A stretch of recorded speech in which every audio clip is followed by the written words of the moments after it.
Dzina la Atate ndi la Mwana ndi la Mzimu Woyera. Amen. Ambuye tsekulani milomo yanga ndipo ndidzatamanda dzina lanu. Ulemu ukhale kwa Atate ndi kwa Mwana ndi kwa Mzimu Woyera, monga panali poyamba tsopano ndi masiku onse ndi pa nthawi zosatha. Amen. Mulungu amapatsa anthu ake mphamvu ngati tikhulupirira njira zake. Amafulumira kulipsira onse amene amasenza zolemetsa za tsiku. Mulungu amapatsa anthu ake mphamvu. Mulungu amapatsa anthu ake chiyembekezo ngati tikhulupirira mu liwu lake. Mapemphero athu amamveka nthawi zonse, mokoma mtima amalandira wina aliyense wolakwa. Mulungu amapatsa anthu ake chiyembekezo. Mulungu amapatsa anthu ake chikondi. Ngati titsekula koposa mitima yathu motsimikiza, Iye ndi wokonzeka kuchita gawo lake. Nthawi zonse Iye amakhala woyambirira kuchita. Mulungu amapatsa anthu ake chikondi. Mulungu amapatsa anthu ake mtendere pamene chisoni chitidzaza kotheratu ndipo kulimba mtima kwafika podzilala. Iye amalola kuti nkhawa zathu tizitule mwa Iye. Mulungu amapatsa anthu ake mtendere. Ulemu ukhale kwa Atate ndi kwa Mwana ndi kwa Mzimu Woyera, monga panali poyamba tsopano ndi masiku onse ndi pa nthawi zosatha. Amen. Chilimbi 1. Ambuye mudadalitsa dziko lanu ndipo mudakhululukira machimo a fuko lanu. Inu chauta mudakomera mtima dziko lanu. Mudawakhazikanso pabwino a m'banja la Yakobe. Mudakhululukira machimo a anthu anu. Mudafafaniza zolakwa zawo zonse. Mudaleka ndithu ukali wanu woopsa. Mudaletsa mkwiyo wanu woyaka moto. Mutibwezerenso mwakale inu Mulungu mpulumutsi wathu, ndipo mutichotsere mkwiyo wanu. Kodi mudzakhalabe mukutikwiyira mpaka muyaya? Kodi mudzapitiriza kukwiya mpaka pa mibado yathu yonse? Kodi simudzatipatsanso moyo, kuti ife anthu anu tikondwere mwa inu? Tionetseni chikondi chanu chosasinthika inu chauta, ndipo mutipulumutse. Ndimve zimene chauta adzalankhula, chifukwa adzalankhula za mtendere kwa anthu ake. Kwa anthu ake oyera mtima, ngati sabwereranso kuzopusa zawo. Zoonadi Mulungu ali wokonzekera kuti apulumutse amene amamuopa, kuti ulemerero wake ukhale m'dziko lathu. Chikondi chosasinthika ndi kukhulupirika zidzakumana. Chilungamo ndi mtendere zidzagwirizana. Anthu ake adzakhala wokhulupirika pansi pano, ndipo Mulungu wakumwamba adzawalungamitsa. Inde chauta adzapereka zabwino, ndipo dziko lathu lidzabereka zokolola zambiri. Mulungu ndi wolungama chikhalire. Chilungamo chake chimawongolera zochita zake zonse. Ulemu ukhale kwa Atate ndi kwa Mwana ndi kwa Mzimu Woyera, monga panali poyamba tsopano ndi masiku onse ndi pa nthawi zosatha. Amen. Ambuye mudadalitsa dziko lanu ndipo mudakhululukira machimo a fuko lanu. Chilimbi 2. Usiku mzimu wanga umakulakalakani, ndipo m'bandakucha ndimayembekeza kubwera kwanu Ambuye. Tsiku limenelo m'dziko la Yuda anthu adzayimba nyimbo iyi yakuti, tili ndi mzinda wamphamvu. Mulungu amawutchinjiriza ndi zipupa ndi malinga. Tsekulani zipata za mzinda, kuti mtundu wotsata malamulo ndi wokhulupirika ulowe. Inu chauta mumapatsa mtendere weniweni kwa amene ali ndi mtima wokhazikika chifukwa chokhulupirira inu. Inu anthu mukhulupirire chauta mpaka muyaya chifukwa chakuti chauta Mulungu ndiye Thanthwe losatha. Inu chauta ndinu wolungama, mumasalaza njira ya munthu womvera inu. Inu chauta, ife timatsata njira ya malamulo anu ndipo timakhulupirira inu. Mtima wathu umangolakalaka kukumbukira ndi kulemekeza dzina lanu. Mtima wanga wonse umalakalaka inu usiku. Mzimu wanga mkati mwa ine umakufunafunani pamene muweruza dziko lapansi. Anthu onse okhalamo amaphunzira chilungamo.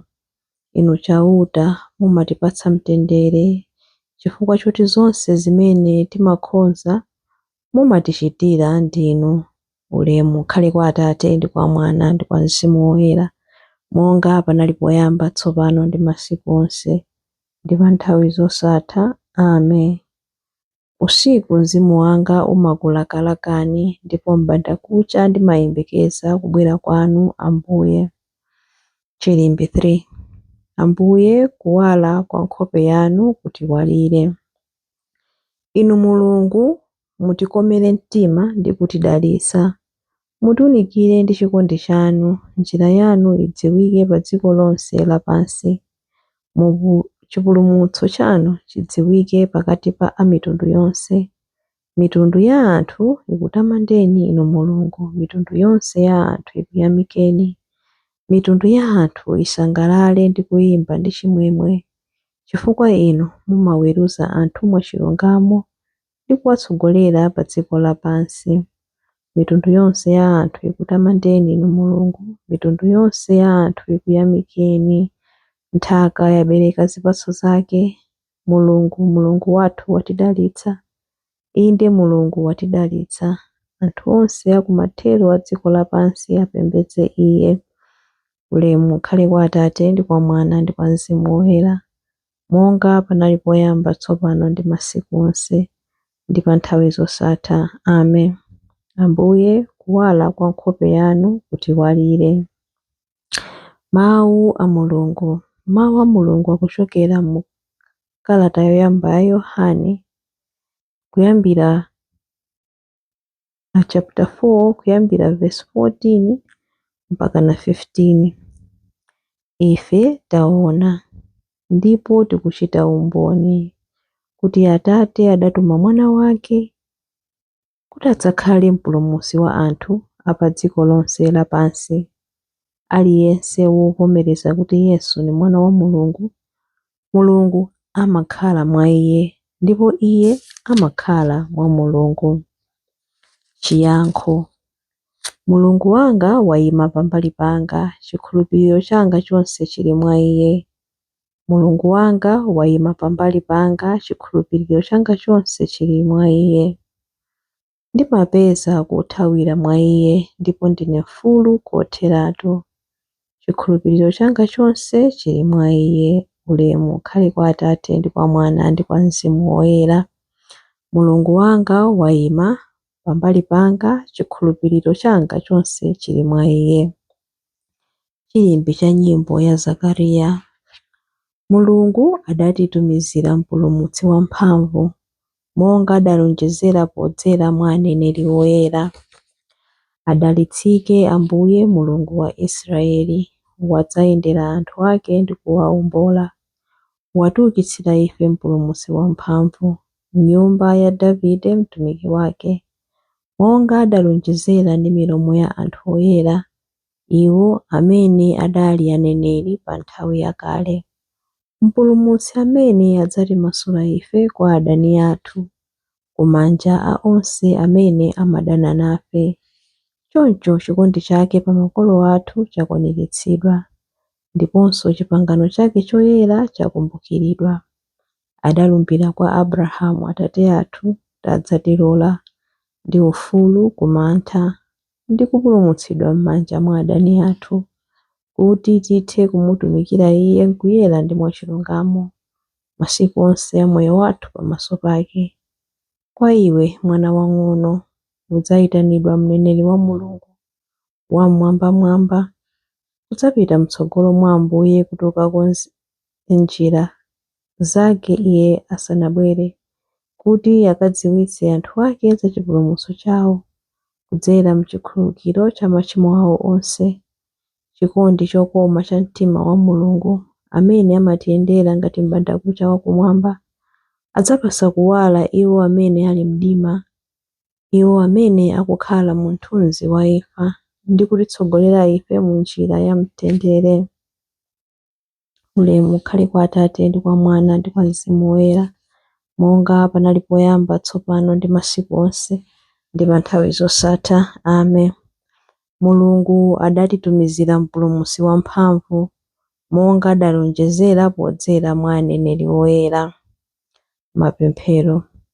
Ambuye Yesu, chifukwa cha kukhetsa magazi anu mudadzikhulira nokha anthu anu atsopano. Timakuyamikani ndi kukupembedzani. Ambuye, kumbukirani anthu anu. Mfumu ndi muomboli wathu, imvani matamando a mpingo wanu kuchakwa lero. Aphunzitseni kulemekeza ulemerero wanu mosalekeza.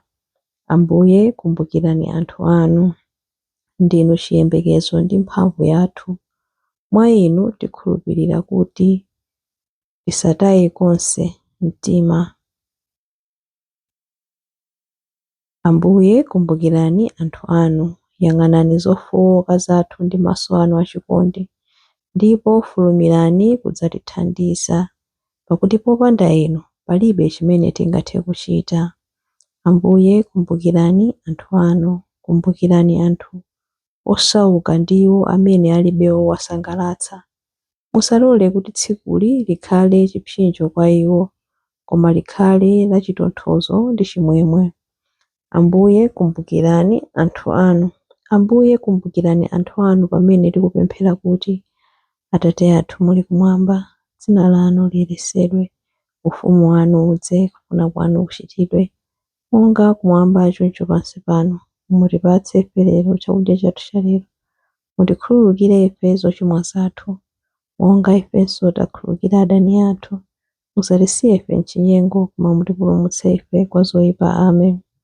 Pemphero.